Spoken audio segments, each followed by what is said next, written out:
Hey guys! Welcome back again to my channel. Ngayon gagawa ko ng isang review ng isang foundation. Ito yung bago sa market nila. Nakita nyo na to sa mga haul ko. Sa isang video ko na haul. And yon, this is the CoverGirl Ready Set Gorgeous Fresh Complexion Oil-Free Foundation. And yung shade na nakuha ko is 215 or Warm Beige.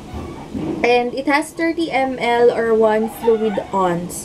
So, yon. Ito yung bago sa line ng CoverGirl ngayon.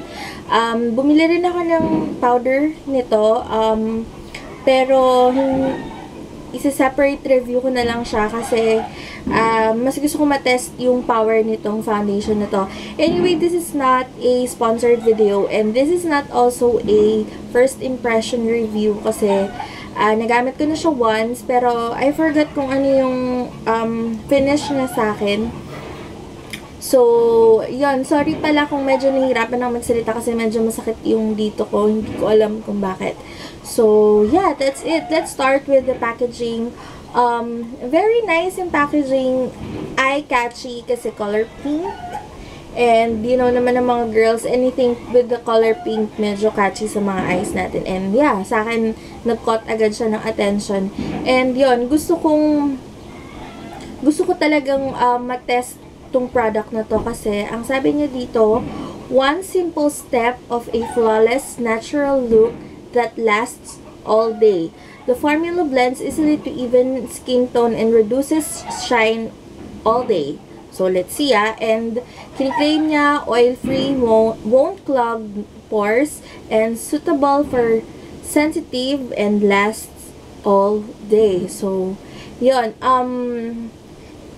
yun, kaya gagamitan ko siya ng ng foundation brush. Ito yung brush from Beauty Cosmetics. Hindi ko alam kung anong type to ng foundation nila. Basta yung makapal siya. And, yun. Let's put on some primer. Ako talaga mas gusto ko naglalagay ng primer kasi para, I don't know, mas gusto ko lang talaga na may primer before ako maglagay nito kahit tinitest ko yung pagka-oil. Anyway, hindi naman ako ganun ka-oily. Ang aking skin type is dry combination. Basta combination skin ata ako. So, yun. So, let's start with the primer.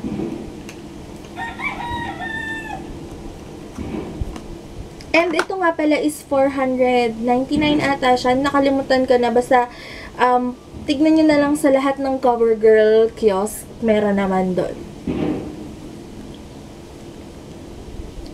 Yan. So, by konti lang naman nalagay ko. And let's open up the product. And kung mapapansin, tignan natin yung kanyang consistency is, hindi siya thick foundation. Liquidy siya, pero hindi naman sobra.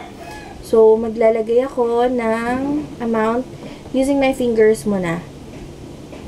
Kasi ditong side na to, meron akong pimple. Kung makikita nyo, may pimple ako.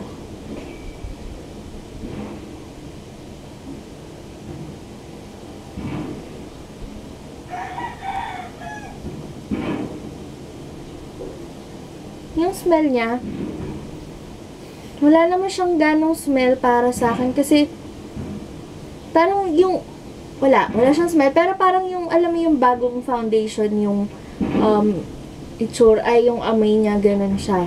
So kung makikita nyo, kita pa rin yung aking pimples over here. Let's see kung pwede siyang lagyan ulit, kung buildable ba siya or what. So dabbing motion. Ayan. So, medyo nag-light. Kung papansin nyo. So, ito yung side na meron. Ito yung wala. So, makikita nyo meron akong mga imperfections dito. Tapos, ito yung meron na. Medyo nag-light na yung pimples ko over here. So, yeah. Let's see kung pag in-apply ko siya ng gamit ang foundation brush. Tignan natin kung maganda ba yung effect. So, kumuha nito ka ng pump, na kumuha na ulit ako ng amount ng product. So, ngayon, gagamit naman ako ng foundation brush.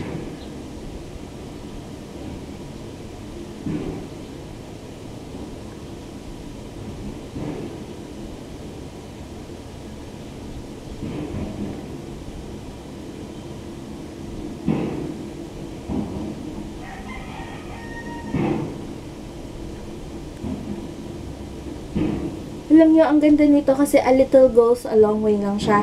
May natira pa dun sa nilagay ko kanina. So, i-blend na lang siya ng maayos. Tingnan natin kung pag nag-set siya, maganda na. Yan. So, ito na siya. Both. So, maganda yung finish siya actually. Medyo, ang napapansin ko lang, medyo sticky siya. Yung finish niya, medyo sticky. Pero I like how my face looks flawless. Kaya, yun, tignan natin kung ita-test out na lang natin dito kung gaano katagal yung foundation na to mag-hold sa akin. And one thing na na-notice ko is, eto, medyo hindi, tignan natin kung ma-rebuild natin to o buildable pa siya dito. Kung matatago niya yung aking mga maliliit na medyo natago naman niya. Yan. So, let's see kung anong itsura niya kapag naka-full makeup on na ako. So, I'm gonna back later. Wait lang. So, yun na guys. Ito na yung itsura niya after kong nilagay lahat ng makeup. And, ang ginamit kong setting powder is itong Rimmel. Kasi wala na akong setting powder nung ginagamit ko, kaya ito na lang yung ginamit ko. And then, yun, tapos titignan natin kung gaano katagal yung kanyang longevity.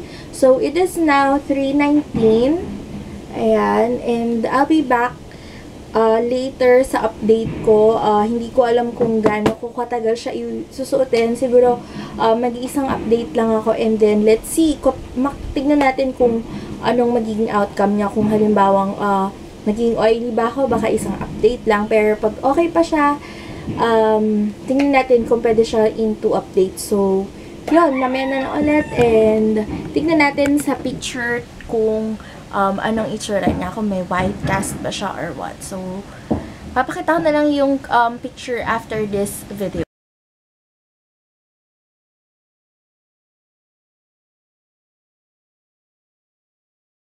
Hey guys, it is now 8:39.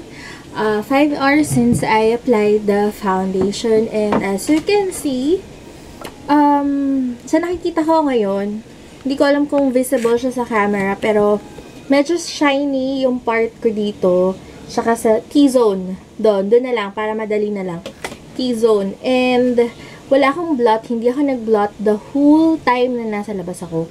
So, tignan natin ngayon.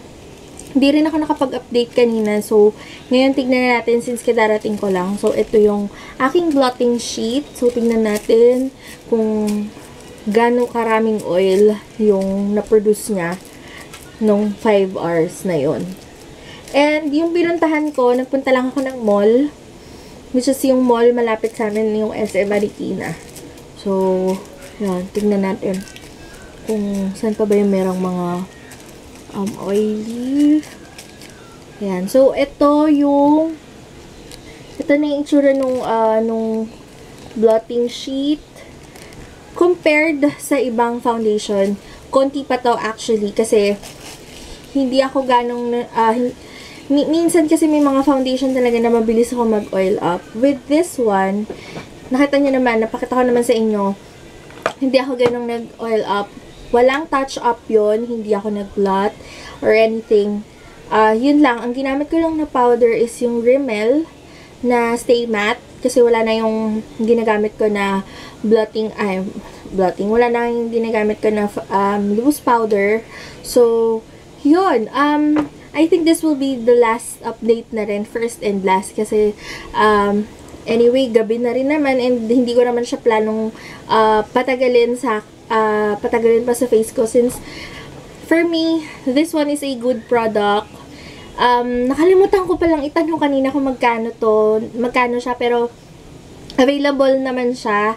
And marami din siyang shade na pwedeng pagpilian. I also forgot kung ilan.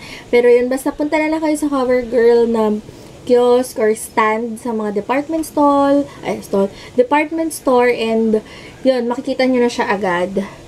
Yan, so overall, I like it kasi kahit 5 hours lang akong lumabas, maganda yung naging final look niya sa akin.